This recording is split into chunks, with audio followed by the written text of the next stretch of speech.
Tem várias diferenciações que são importantes da gente fazer, né, da gente conseguir discernir quando estamos pensando em comunicação não violenta e como colocar tudo isso em prática na nossa vida.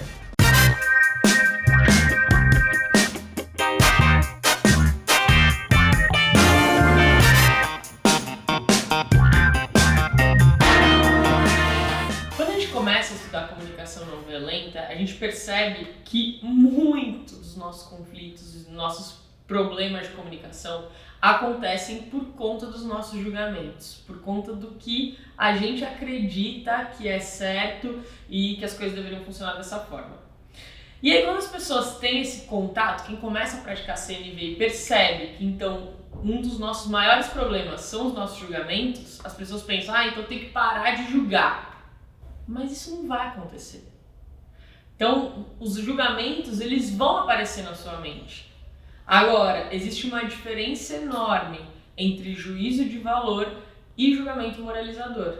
Então, um juízo de valor, os julgamentos vão continuar aparecendo na sua cabeça porque não tem como você desligar o seu juízo de valor. Isso é bom, porque a partir desses julgamentos que você está fazendo, que você também tem a habilidade de escolher o que pode ser produtivo na tua vida ou não, né? É a partir desse juízo de valor que você faz escolhas na sua vida.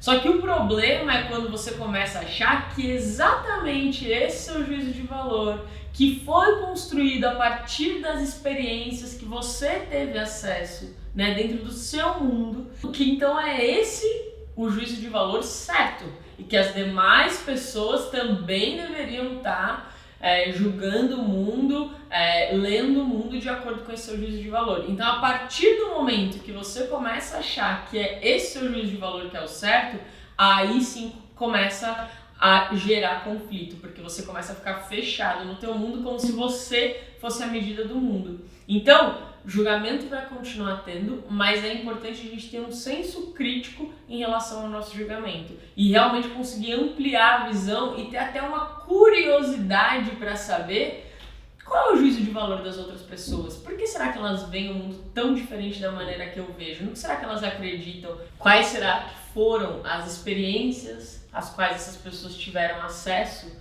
que construíram esse juízo de valor delas? Então, ter essa curiosidade.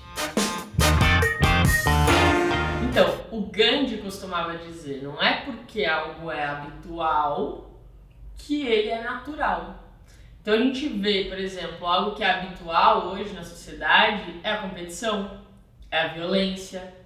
E não é porque a competição e a violência são coisas habituais que necessariamente elas sejam naturais dos seres humanos, né? Ou que essa seja a essência do ser humano.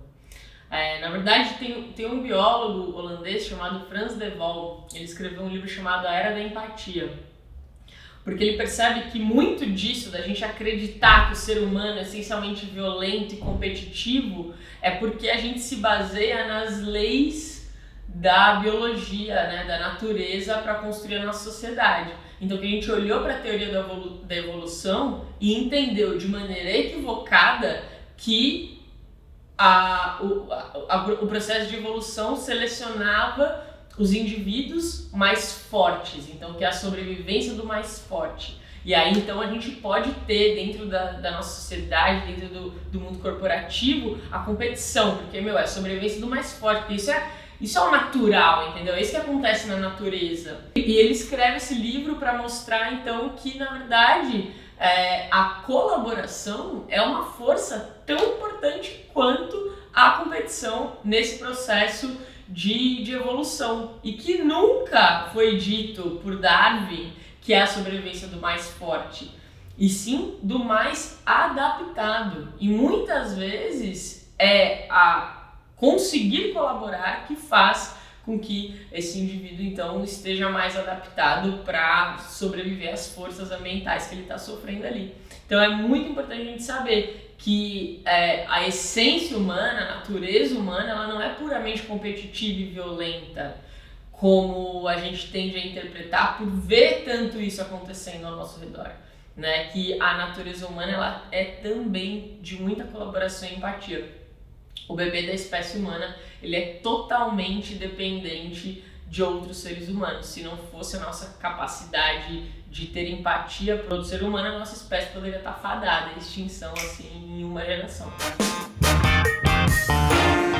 Isso é muito legal, porque o Marshall Rosenberg falava que a gente tem alguns estágios de libertação emocional. Então, que o primeiro estágio é quando a gente depende muito da aprovação dos outros e a gente coloca as necessidades dos outros em primeiro lugar, né, em detrimento das nossas. Então, por essa vontade de ser aceito, por essa vontade de agradar, a gente fica muito preocupado com os outros e se isola, né, se apaga. Só que isso tem um custo emocional, tem um custo às vezes de físico, de saúde, né? Inclusive parece que muitas mães entram nesse estágio, né?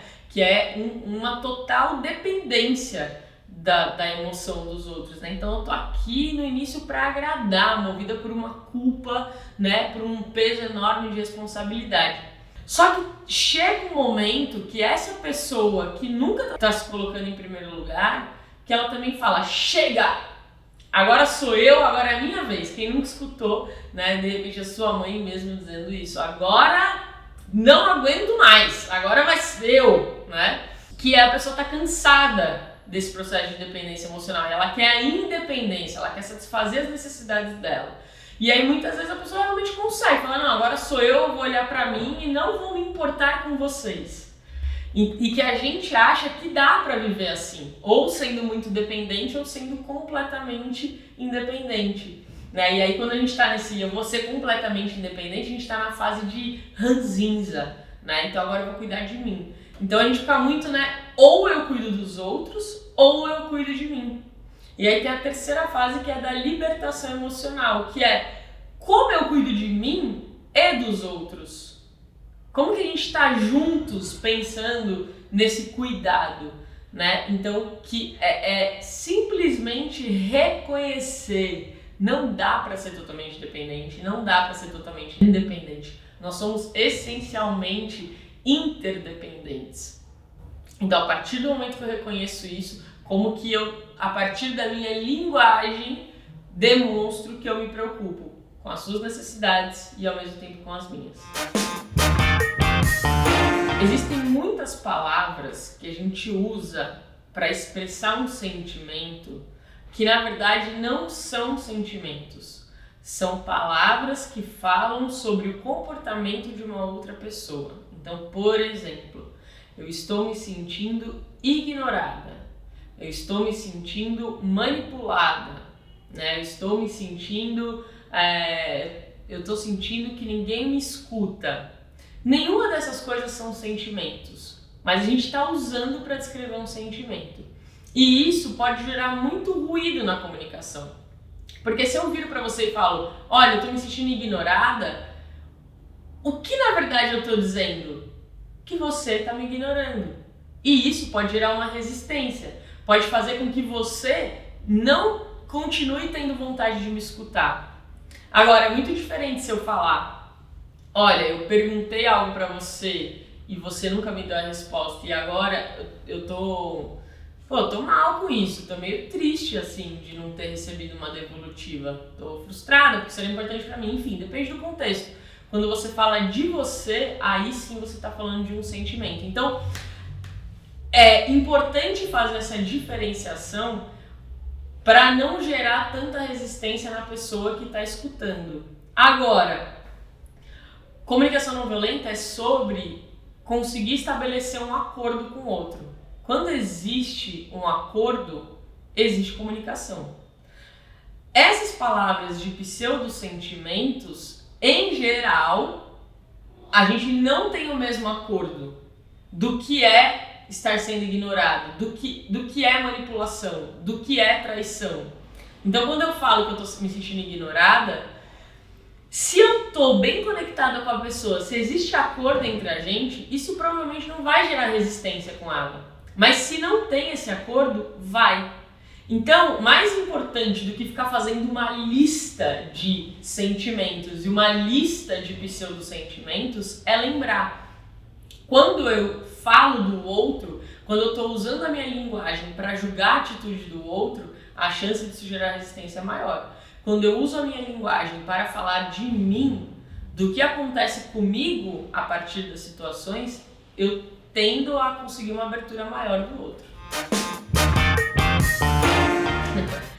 Então, bom, para quem não conhece, dentro da comunicação não violenta, o Marshall Rosenberg, né, que foi o cara que sistematizou, ele usava esses dois símbolos. Então, o chacal, o lobo, como sendo a maneira de falar que está dentro desse paradigma de culpados inocentes, né? Você tá certo, você tá errado, você é isso, você é aquilo. E a girafa é a linguagem das necessidades. Então, quando a gente começa a praticar a comunicação não violenta. E aí essa honestidade girafa, essa honestidade chacal, é basicamente a diferença entre autenticidade e sincericídio, né? Então, no sincericídio, você sai falando tudo o que você pensa. Então, no sincericídio, eu estou muito voltada ainda para o outro. Você é assim, você é folgado, você é egoísta. Eu falo tudo o que eu penso, eu não tenho filtro, eu falo os meus julgamentos. E muita gente acha que isso que é ser autêntico, falar tudo o que eu penso. Mas não é. Ser autêntico é você aprender a falar sobre você. Então uma coisa acontece, aquilo te gera raiva, te gera frustração, te gera tristeza, te gera preocupação. E você consegue falar a partir de você. Então quando isso aconteceu, eu me senti dessa forma. E você não está mais rotulando os outros do que eles são, do que eles deixam de ser. Então, essa é a grande diferença entre uma honestidade chacal e uma honestidade girafa. Então, já parou para pensar qual é a causa dos seus sentimentos? Em todos os meus workshops eu faço essa pergunta e, em geral, as pessoas respondem: são as ações, são as situações, o que acontece gera um sentimento em mim, né? Mas, na verdade, tudo o que acontece é um estímulo para um sentimento. A causa do sentimento é a maneira como eu interpreto o que acontece. São as minhas necessidades que são ou deixam de ser atendidas devido ao que acontece. São as minhas expectativas que são preenchidas ou não por conta do que acontece. E é interessante, né, observar que às vezes duas pessoas podem passar exatamente pela mesma circunstância, né, pela mesma situação e sentirem coisas completamente diferentes por conta da maneira como elas interpretaram. Ou às vezes a gente mesmo pode passar por situações muito parecidas, mas sentir coisas diferentes em diferentes momentos, porque a gente interpretou aquilo de uma outra forma, né? Então, ou às vezes você tá super chateado porque aconteceu alguma coisa e você tá julgando que a pessoa tá fazendo aquilo por uma razão que te deixa chateado, e a partir do momento que você compreende o porquê que a pessoa fez aquilo, o que fez com que ela fizesse aquilo, o seu sentimento muda, porque você começou a interpretar a situação de uma maneira diferente. E aí, por que é importante conseguir ter esse discernimento entre o que é estímulo e o que é causa? Porque quando a gente está falando a linguagem dos culpados e inocentes, eu falo assim: eu tô me sentindo triste porque você fez tal coisa. Então, a gente terceiriza a responsabilidade dos nossos sentimentos.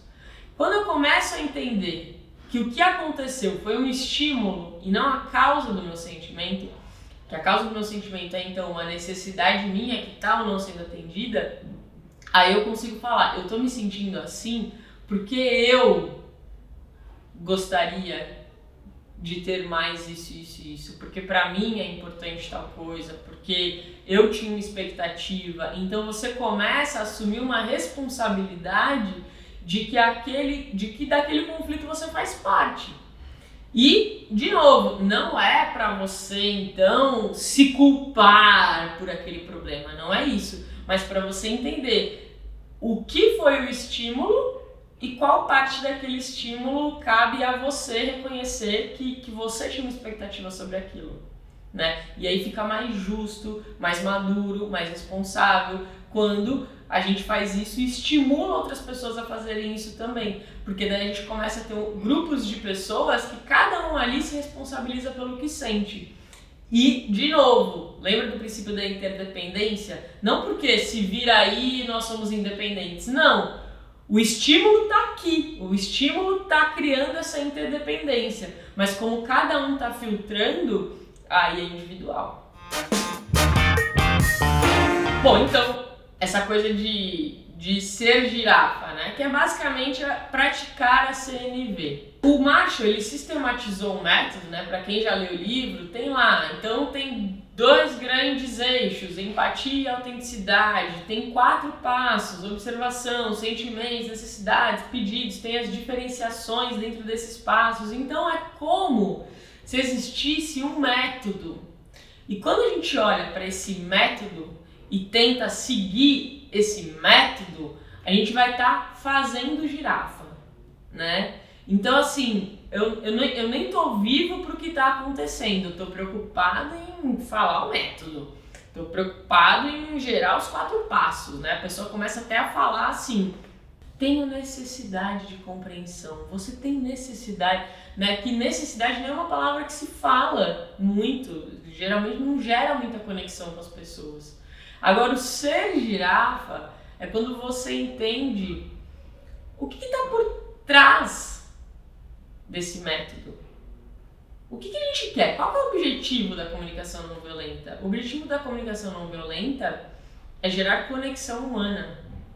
E o que gera conexão humana, muitas vezes, é uma surpresa, né? E é uma surpresa que nem está descrita naquele método, que nem você às vezes nem está pensando em praticar a CNV e você gerou conexão. Mas ao mesmo tempo, se gerou conexão, cumpriu com o objetivo da CNV. Então, quando a gente está com uma intenção genuína de se conectar com outra pessoa, isso é o ser girafa. Aí eu posso aproveitar que eu estudei ali CNV e tentar lembrar de alguma coisa para me apoiar nesse processo de tentar gerar conexão? Posso. Mas o mais importante é que eu estou realmente afim de compreender o mundo do outro, de aceitar o mundo do outro e de gerar uma conexão com essa outra pessoa. Então isso é o ser girafa. Então essas foram 7 diferenciações que eu acho que são importantíssimas da gente lembrar quando quer praticar CNV. Existem muitas outras. E eu quero convidar você que está assistindo esse vídeo para assinar a minha newsletter lá no www.institutotia.com.br, porque é pela newsletter que eu trago um maior número de links, artigos, vídeos para as pessoas que me acompanham. E quero agradecer muito que você tenha me assistido até aqui. Muito obrigada, um beijo!